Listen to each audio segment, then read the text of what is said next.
It was still dark outside when I heard the pounding on my front door. I looked at the clock, 5:02 a.m. No one knocks at that hour unless something is wrong. I pulled on my sweatshirt and went to the door, heart pounding. When I opened it, my next-door neighbor, Gabriel Stone, stood there. His face was pale, his breathing uneven, as if he had run all the way over. "Don't go to work today," he said, his voice low and urgent. "Stay home. Just trust me." I stared at him in confusion. Gabriel was quiet, polite, and rarely spoke more than a few words in passing. I barely knew anything about him other than he kept to himself and had moved into the neighborhood a year ago.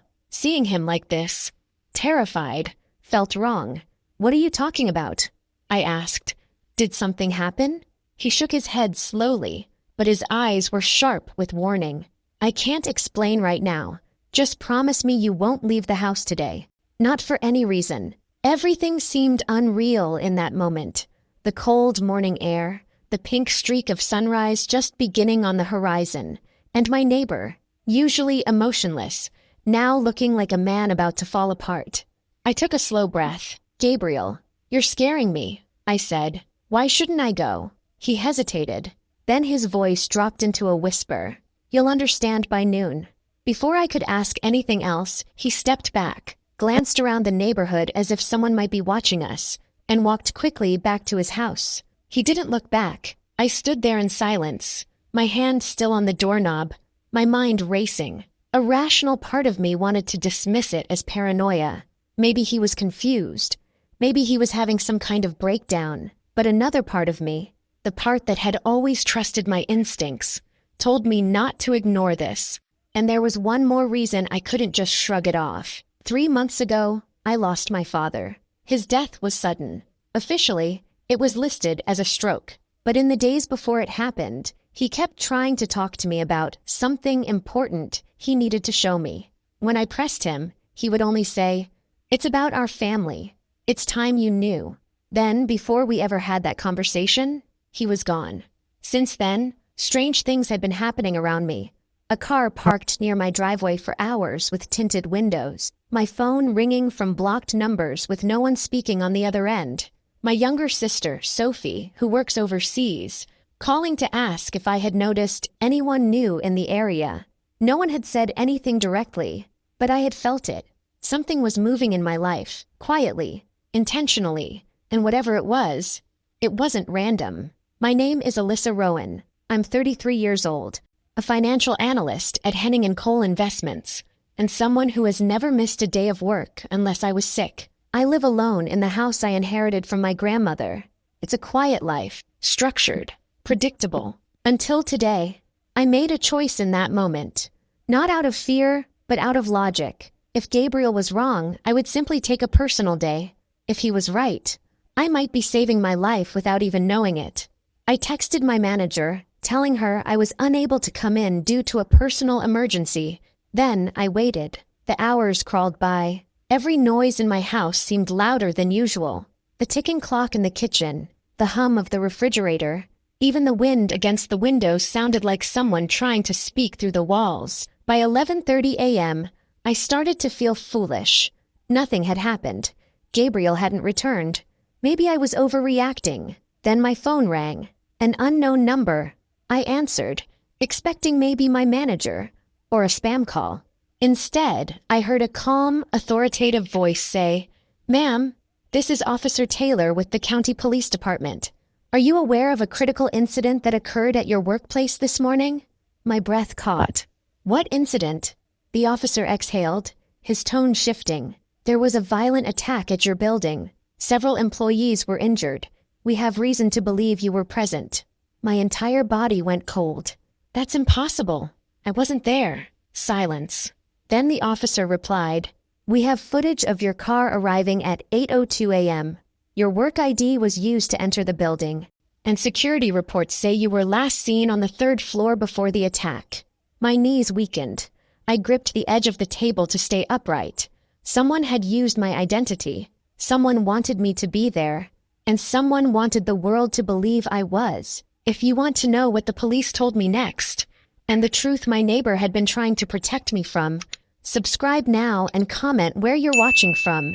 Because what happened at noon didn't just change my life. It revealed why I was never supposed to survive this day. The officer's voice stayed calm, but there was something beneath it, urgency mixed with caution, that told me this wasn't a courtesy call. This was a call that would change everything. Ms. Rowan, the officer continued, your co-workers reported seeing you enter the building this morning. Security logs show your keycard was used at 8:02 a.m. We have time-stamped footage of your vehicle pulling into the parking garage. I pressed the phone closer to my ear, my voice unsteady. That's not possible. I've been home all morning. I didn't go to work today. There was a pause. Then he asked a question that sent a chill through my body. Can anyone verify that? I looked around my empty living room. The silence felt heavy, accusatory. No, I whispered. I live alone. The officer's tone changed, becoming more formal. Ms. Rowan, at approximately 11:47 a.m., an emergency alert was triggered on the third floor of your building. A coordinated attack took place. You were reported missing from the scene. We are required to locate you for your safety and for questioning. My grip tightened on the phone. Questioning? Why would I be questioned? There was a longer pause this time, as if he was choosing his words carefully. Evidence was found in the building. Items belonging to you were recovered near the scene of the incident. My mind went blank. Items belonging to me? That's when I remembered Gabriel. His pale face, his shaking hands. Don't go to work today. Someone had been planning this, and I had been part of that plan, either as a victim or as the person to blame. I'm telling you, I wasn't there, I said, trying to remain calm. Someone must have cloned my keycard, or... Then a sudden thought hit me so hard I could barely speak. My car! Did you see who got out of the car in that footage? The officer responded quietly. The footage is corrupted. We don't see the face. Only the vehicle entering, with your plates clearly visible. My pulse quickened. Whoever did this had access to my car. Or an identical vehicle. My identity hadn't just been stolen. It had been replaced. I glanced out the window, my heart racing. Was I being watched? Was someone waiting for me to panic and make the wrong move? Before I could ask more questions, the officer said, Units will be arriving at your address shortly. Please do not leave the premises. My instincts went into overdrive. If Gabriel told me not to go to work, and someone impersonated me, then police showing up might not be coming for my safety. They might be coming to take me. As soon as the call ended, I closed all the blinds and locked every door. My breathing was shallow. My mind raced back to every strange moment over the past few weeks. A man in a suit watching me from his car down the street. Emails from unknown senders asking if I would be in office Tuesday. The sense that someone had gone through my belongings when I wasn't home. It wasn't paranoia. It had been preparation. Suddenly, there was a knock at my door. Sharp, controlled, not hesitant like a concerned neighbor, and not frantic like someone in danger. It was deliberate. I held my breath and stayed silent. Another knock, then a voice. Alyssa, it's Gabriel. Open the door. We need to talk. My chest tightened. I moved slowly toward the door, but didn't open it. How did you know the police would call me? I asked through the wood. His voice came back low and steady. Because they're not coming to help you. They're coming to place you under federal custody. You were never meant to wake up in your own bed this morning. My head spun. What are you talking about? They staged the incident to eliminate everyone in that building, he said, and you were supposed to be there. Not as a victim, but as the one they would blame. He paused. And now they need you alive long enough to confess to something you didn't do. A cold realization washed over me. Whoever did this didn't just want me gone. They wanted me erased and rewritten as the villain. And whatever was going to happen at noon was never about the building. It was about me. I opened the door slowly, not because I trusted Gabriel completely, but because I trusted fear even less. His eyes were locked onto mine the moment the door cracked open. Sharp, watchful, as if he was scanning for any signs we were not alone. Without asking permission, he stepped inside and closed the door behind him. He didn't waste time. They're already on their way, he said. You have minutes, maybe less, before they arrive and declare this house a crime scene. I crossed my arms, trying to steady my breathing. Why? Why me? What's going on? He didn't answer immediately. Instead, he went to the kitchen window and scanned the street. Then he lowered his voice. "Alyssa, I didn't move here by accident. I moved here to watch over you. Your father asked me to." The words hit me like a physical blow. I took a step back. My father? No. My father was an accountant. A normal man. He never. Gabriel turned to face me. "Your father never worked in finance. That was his cover. He was involved in a covert federal investigation for nearly 2 decades. And you were part of the reason." My mouth went dry. "What does that mean?" Gabriel reached inside his jacket and pulled out a small black envelope. "Your father knew something like this would happen one day. He left this for you." I hesitated before taking it. My fingers shook as I unfolded the paper inside. There was a handwritten note. "Alyssa, if you are reading this, then what I feared has come to pass. You are not in danger because of anything you did. You are in danger because of who you are. There is more to your identity than you know. Gabriel will tell you the rest. Trust him as you once trusted me. Do not surrender yourself. If they take you in, you will disappear." Dad. My knees weakened. My father had known. He had been trying to prepare me. All those times he said, "There are things you're better off not knowing yet." I thought he was being dramatic. Now those words came back to me like warnings from a ghost. Gabriel met my eyes. "They're not just framing you. They're reclaiming you." "Reclaiming?" I repeated, my voice barely above a whisper. "You were never just a civilian," Gabriel said. "Your birth was not a coincidence. Your identity was constructed. Your father uncovered a classified biogenetic program, one tied to prominent families, influential bloodlines. When he refused to cooperate, he became a liability. His death was not natural. You were meant to be eliminated next. But they found a better use for you." My heart thundered. "To use me as what?" He took a step closer. "As a scapegoat. They needed a narrative that would justify the next phase of their plan. A false flag event. A manufactured tragedy, with you as the face of it." The mom. Realization burned through me. Every strange moment, every shadow I had ignored, had been leading to this point. "So all of this was staged to destroy my life?" I asked. Gabriel's gaze was firm. "Not just your life, your legitimacy.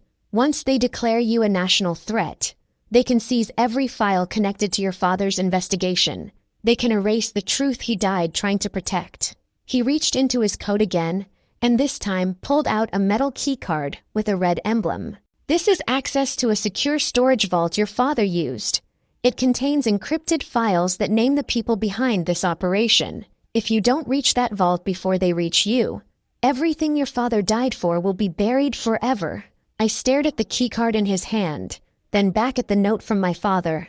My entire life, I had believed I was ordinary, replaceable, invisible. Now I understood the truth. I was never invisible. I was never replaceable. I was watched. Because I was the last piece of a puzzle someone powerful didn't want solved. Suddenly, the distant wail of sirens began to echo across the neighborhood. Gabriel looked toward the front window. "They're here," he said. But he wasn't afraid. And for the first time since this morning, neither was I. Because fear had something I no longer carried. Doubt. I folded my father's letter and placed the keycard in my pocket. Then I looked at Gabriel and said, "Show me where we need to go." He nodded once. And in that moment, I crossed the line between the life I had always known and the truth I was born to face. We barely made it to Gabriel's SUV before the first unmarked black vehicles turned the corner and began closing in on my street. The sirens had stopped. They didn't need them anymore. They weren't coming as law enforcement. They were coming as recovery. "Get in," Gabriel ordered, starting the engine as soon as my door clicked shut. We shot forward, tires screeching. Through the rear window, I saw 2 men step out of a black sedan, scanning the area. One of them lifted a radio to his mouth, his expression cold and certain, like a man retrieving property. Not a person. Property. As we sped down the highway, a strange calmness came over me. Fear had left my body. What remained was clarity. Something inside me had turned, like a key finally matching the right lock. After 20 minutes of silence, Gabriel spoke. "There's something you need to see before we reach the vault. Once you see it, You'll understand why they've been watching you your whole life." He reached into his jacket and handed me a tablet. A file was open on the screen, labeled Rowan, Alyssa, Subject 7B, Designation, Genomic Asset, High Priority Project, Origin, Rowan Initiative. I scrolled down, my pulse quickening as I read. Gene Expression Chart. Blood markers not found in ordinary humans. A note. Subject exhibits complete immunity to multiple viral strains. Potential. Regenerative blood properties. Subject approved for Phase 2 integration. Phase 2. I swallowed hard. What does this mean? Regenerative? Immune to what? Gabriel kept his eyes on the road. 20 years ago, your father uncovered a government-backed biogenetics program. They weren't trying to cure diseases. They were trying to create a new class of human beings, people with specific immune advantages who could survive outbreaks, chemical exposure, warfare. I stared at the screen, light flickering across my face as the truth began to settle like ash. "My father was involved in this?" I asked. "He was never meant to be," Gabriel said. "He stumbled across it when he discovered medical inconsistencies in your early childhood records. He found samples of your blood in places he didn't authorize. He realized you were being studied without his knowledge. He tried to pull you from the program, but that wasn't an option." The highway lights flashed past us like white comets. I could barely process the words. Me, a subject, a project, a target. Gabriel continued, his tone firm but controlled. "Your father leaked the existence of the program to a federal oversight board. The board ordered the project shut down, but instead of ending it, the people at the top erased the investigation, and everyone who knew. Everyone, including my father," I whispered. Gabriel nodded. "They made it look like a stroke, but he was poisoned with a neurotoxin developed by the same program. His death was a message." I closed my eyes. For the first time, I didn't see my father as a quiet man with secrets. I saw him as someone who sacrificed everything to protect his child from the world she never knew she was born into. "They planned to retrieve you on your 33rd birthday," Gabriel said, "but something changed. Your profile was accelerated. Your blood test last month triggered a system alert. That's why they staged the attack at your workplace today. If you had gone, you would either be dead or disappeared. Dead or erased." "And now?" I asked. "They will frame you publicly," Gabriel said. "Declare you a domestic threat. Asset recovery protocol." I gripped the tablet tightly. "But why frame me? Why not just take me quietly?" "Because they don't just want your body," Gabriel answered. "They want control over the narrative. If the world believes you are dangerous, no one will question what they do with you." We turned off the main road and onto a forest path leading toward a remote facility. The trees grew dense, the air colder. My heartbeat steadied. I was no longer in the life I knew. I was in the one I was born for. As we approached what looked like an abandoned bunker hidden beneath an overgrown hill, Gabriel parked the SUV and turned to me. "You have one last decision, Alyssa," he said, his voice quiet. "Once you walk inside, there is no going back. You will know everything. Your father died to protect the truth about what you are. And once you know it, they will never stop hunting you." I met his eyes. "I've been hunted my whole life without knowing why," I said. "It's time I found out what's inside me that they're so desperate to control." Gabriel nodded. I stepped out of the vehicle. The door of the bunker groaned open, as if waking from decades of silence. And in that moment, I knew this wasn't the end of my life. It was the beginning of the real one. The bunker door sealed shut behind us with a deep metallic thud that echoed through the chamber, like the heartbeat of something ancient. The air was cold, untouched, as though this place had been waiting, not just for anyone, but specifically for me. Gabriel moved with certainty, entering a long corridor lined with steel safety doors. I followed him in silence, each step heavier than the last. The deeper we went, the more a strange sensation started building in my chest. Not fear, not anxiety, but recognition. My body knew this place even if my mind did not. We stopped before a vault door with a circular emblem engraved into the steel, the Rowan family crest. My father had once shown me a drawing of it, telling me it belonged to distant ancestors. Now I knew the truth. It wasn't heritage. It was designation. Gabriel motioned to a small panel on the wall. "Your DNA will open this vault," he said. I hesitated. "How do you know?" "Because your father told me," he replied. "He said the vault will only recognize his bloodline, and you are the last." The last. It struck me that I wasn't just unlocking a door. I was unlocking the final secret of my family's existence. I pressed my palm to the scanner. A pulse of light ran along my skin. The vault emitted a soft chime, then slowly rotated open. Cold air spilled out, and with it came a scent that made my chest tighten. Old paper, memory, and something else. Home. The room inside was circular and lined with shelves of black boxes, each labeled with coded numbers. At the center was a glass pedestal, and on that pedestal, sealed inside protective casing, was a single leather-bound journal, my father's journal. Hands trembling, I lifted the casing and opened to a bookmarked page. There was a letter addressed to me in his handwriting. "My daughter, if you are reading this, then the lies surrounding your life have finally been stripped away. But what I need you to know above all else is this. You were never an accident. You were never property. You were the first successful proof that human immunity can evolve naturally. They did not create you. You were born with what they have spent decades trying to manufacture. It is not what was done to you that makes you powerful. It's what you already are. You are the future they fear." I closed my eyes as tears blurred the ink. My father didn't just die to protect me. He died to protect what I represented. Not a weapon, a hope. On the next page was a final instruction.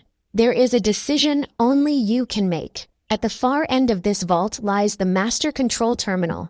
One command will give them what they've always wanted, your compliance. The other will release every classified document tied to the Rowan Initiative to the public. Once you choose, the world will be changed forever." I looked at Gabriel. He didn't try to influence me. He simply said, "Your father trusted you to decide not as a subject, but as a human being." My legs felt heavy as I approached the control terminal. 2 buttons glowed softly under glass.